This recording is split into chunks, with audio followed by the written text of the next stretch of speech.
l'énergie primaire, dans un pays, c'est tout ce que le pays produit ou tout ce qu'il importe. C'est-à-dire vraiment toute l'énergie dont il a besoin, soit il l'importe, soit il la produit.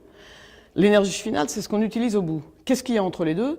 Il y a la transformation du système énergétique lui-même, qui va évidemment perdre un peu d'énergie. Exemple, vous avez une raffinerie, il y a des pertes dans la raffinerie. Les produits finaux raffinés, c'est pas la somme de ce qu'il y avait au début, il y a des pertes.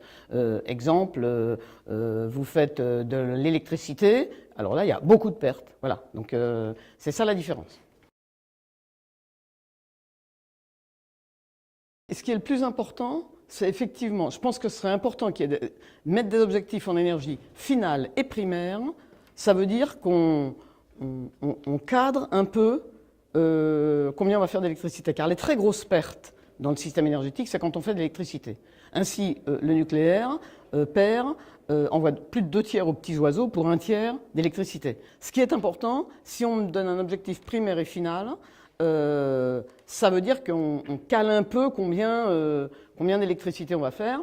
Je pense que dans un pays, la France se bat pied et poing à l'Europe pour ne faire que de l'énergie finale, parce qu'évidemment son énergie primaire, elle est démesurée. Ce qu'il faut bien comprendre, ce que les gens ne savent pas, c'est qu'entre 1970 et aujourd'hui, on a augmenté à la louche de 20% notre énergie finale, et on a augmenté de, je crois que c'est plus de 60% notre énergie primaire. Donc on a radicalement dégradé le système énergétique.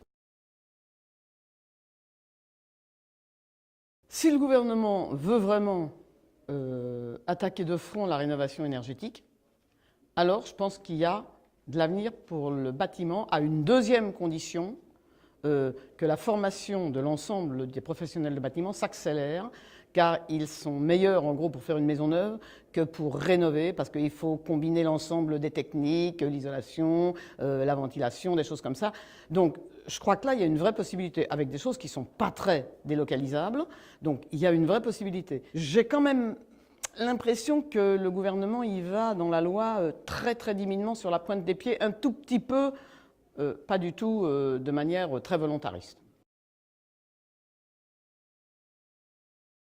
Pour moi, le chauffage de demain, c'est que ce qui restera à chauffer sera excessivement faible. Donc on se posera la question de savoir à quel niveau, je veux dire, je vais pour vous prendre un exemple extrême, en Suède, moins 30 degrés, les gens, ils sont chauffés par, quand ils font la cuisine, ce qui reste des lampes, même si c'est des lampes basse consommation. Chacun, nous chauffons, nous sommes un radiateur, chacun dans une maison, on fait 100 watts. Voilà, quand on est 4, ça fait 400 watts, etc.